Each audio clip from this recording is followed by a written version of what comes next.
I'm starting to see why some YouTubers have a well-defined introduction they use in all their videos, because I'm not sure how to start this one.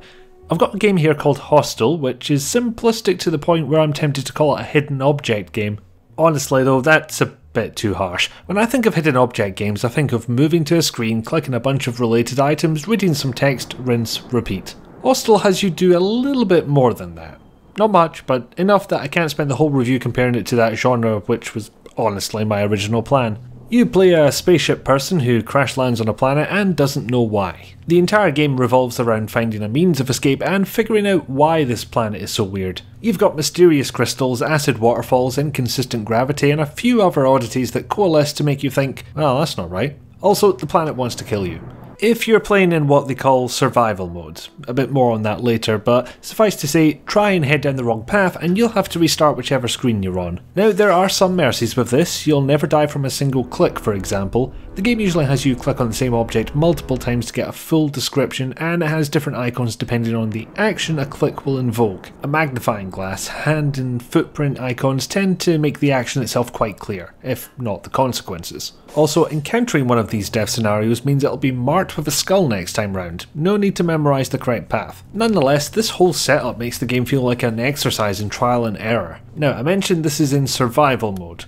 Your other option is story mode, where a death action instead has your character say it looks too dangerous and life goes on. A perfectly fine option to have, except it's clearly meant to be played with deaths intact because story mode was added in an update. I've defended this kind of gameplay in Space Quest, and perhaps I shouldn't have done it as much as I did, but at least when they did it, they had a sense of humour about the whole thing. At least you got a witty quip to offset the loss in progress. Here you get a short description of your demise before they punt you back. As misguided as I feel the death mechanics are, I'll absolutely give the dev team props for listening to complaints and adding the story mode in. When you're not dying, you'll be exploring the planet on a screen-by-screen basis, and unfortunately, even this came with a few frustrations. Firstly, you have to click on all the objects the game deems notable in order to progress. Pro tip, one of those objects might be you, so remember and click yourself if you get stuck. An example of this try random crap scenario is that you need to click on, among other things, the sky and 2 cliffs before the protagonist decides they should move past the first screen. This kind of thing really annoys me in older visual novels, and it annoys me here. Sometimes it really does feel like you have to poke anything and everything before the magical door opens and lets you move on.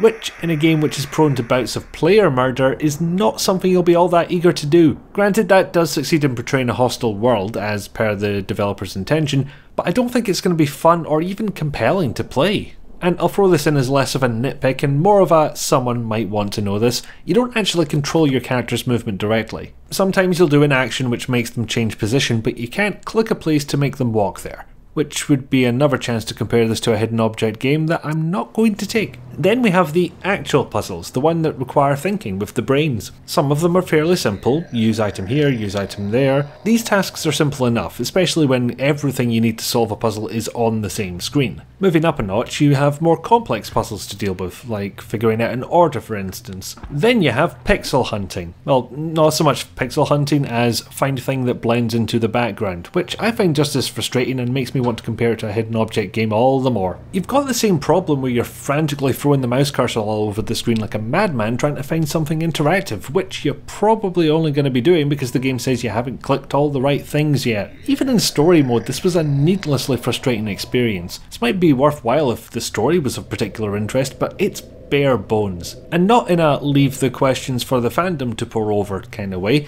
This is things happen and are immediately dropped kind of way. Which still manages to come to an ending I could probably describe in 2 sentences max. In case you couldn't tell, I'm not going to be recommending this game, and it's important to point out positives as well as negatives, so let me do the other thing for a minute. I do like the artwork in this game. Didn't think a sci-fi setting would work with what looks to me like a hand-painted style, but it works here. They do a good job of portraying this alien, almost fantastical landscape, simultaneously presenting it with a sense of foreboding, but also wonder. On top of that, the visual effects are well done too, complementing the static background art rather than contrasting it. I'm sure there's numerous examples of a game where somebody figured out how to implement a shader effect and stopped there. Just look at the bloom effect on any non-vanilla source port of an old FPS game and you'll see what I mean. mean. Not here though, those effects belong, they make a consistent whole. The music and sound design also help build up the atmosphere, no pun intended because this planet doesn't have an atmosphere, or if it does it's not breathable. The entire game you're accompanied by weird alien noises in the background and creepy ethereal tones. To lapse back into negatives for a second, Hostil might be a case of artists designing a game rather than a whole team,